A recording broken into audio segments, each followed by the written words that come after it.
Good morning students. आजकेर क्लासटा मूलत आमार बिगिनार्सदेर जोन्नो जारा आमाके कन्टिन्यू फेसबुक बा यूट्यूबे फलो करे। तो टपिकटा अवश्यई बेसिक इंग्लिश किन्तु टेंसेर टपिक, सेटा हच्छे फ्यूचार पारफेक्ट कन्टिन्यूअस।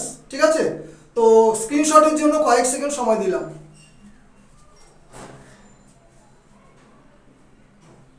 स्टार्ट।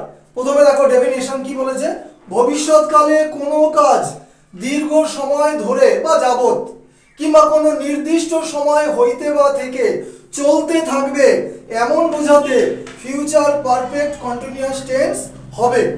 চেনার উপায়, ডেফিনেশনটা ইম্পর্টেন্ট নয়, ইম্পর্টেন্ট হচ্ছে চেনার উপায়।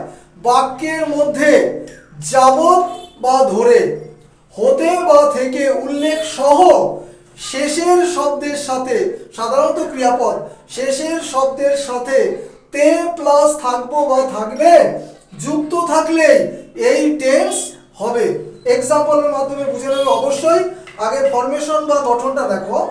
সাবজেক্টের পর shall have been, will have been, আর ভার্বের সাথে মানে V1 এর সাথে আইএনজি যুক্ত, যেহেতু এটা continuous.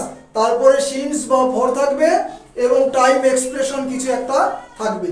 Example, I shall have been doing the work, আমি কাজটি করতে থাকবো, দেখো তে থাকবো, ফর 2 days।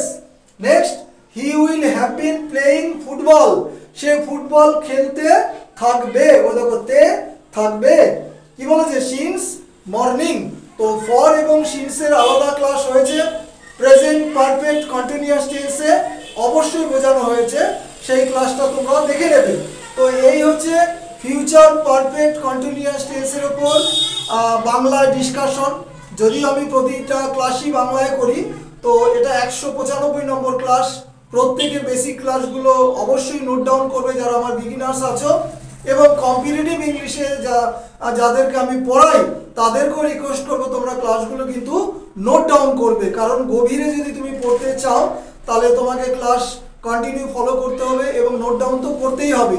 যাই হোক, প্রত্যেকের কাছে লাইকস শেয়ার অবশ্যই আশা করি, এবং প্রত্যেকে কমেন্ট সেকশনে কিছু না কিছু কমেন্ট করবে, খারাপ হোক ভালো করবে।